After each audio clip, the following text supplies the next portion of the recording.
Mon feed avant mon rebranding, il était cool, mais il était pas vraiment professionnel. Alors que ton Instagram, c'est ton portfolio, c'est ton CV, c'est ce qui est le plus rapide et lisible qu'un booker puisse trouver sur toi. Et un booker, il va se faire son avis en 5 secondes. Alors, pour mon nouveau rebranding, j'ai investi sur un shooting photo professionnel, mais ne t'inquiète pas, là encore, pas besoin d'avoir 2000 € pour pouvoir l'effectuer. Il y a une vidéo justement qui parle de ça dans mon compte. Je t'invite à aller la regarder si tu veux, que je puisse t'aider à réaliser tes propres shootings tout seul chez toi. Et la deuxième chose, c'est une charte graphique.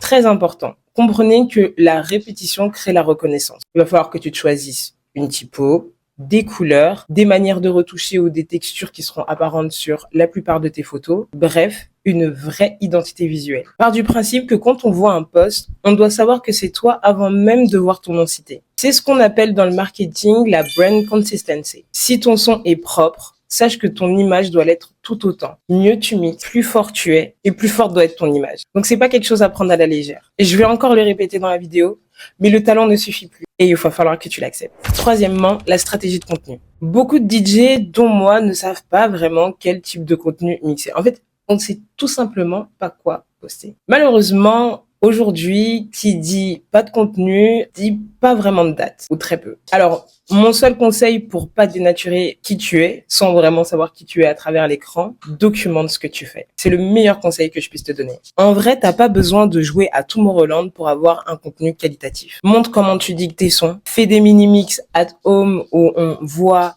ta manière de mixer, ta technique. Partage tes coups de cœur de temps en temps. Il y a des sorties tous les vendredis, profites-en. Bref, inclus ta communauté dans ton processus de création. C'est la manière, selon moi, la plus authentique de pouvoir créer du contenu tout en restant soi-même. Parce que l'objectif ici, ça va être d'occuper l'espace mental de tes futurs clients. Et pour ça, tu dois être présent tous les jours. Je sais, ça paraît dur comme ça, mais au bout d'un moment, tu finis tout simplement par garder un certain rythme de contenu et à t'organiser en fonction. C'est exactement ce que j'ai fait ces derniers mois. J'ai arrêté d'attendre des dates pour pouvoir exister. Et au final, les dates sont arrivantes.